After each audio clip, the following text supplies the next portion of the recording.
Hey everyone, I'm Holly from Hand Printed and this is a quick video about sticky rollers. Sometimes after you have cleaned your rollers, especially with the soft rubber rollers, this is the Speedball soft rubber roller or the deluxe rubber rollers that are soft, any of the sort of soft rubber ones, after you've cleaned them they can get sticky and feel unpleasant. And although this doesn't affect your use of them, it can be a little bit unpleasant. You don't necessarily want them to be sticky.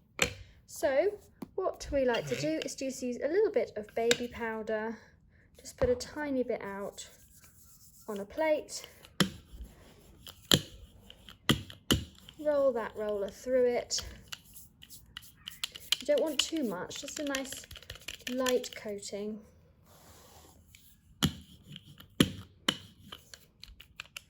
Then it should roll freely and not be sticky to the touch. Make sure you don't have any residue left over. Give it a little brush. No more sticky roller. Happy printing.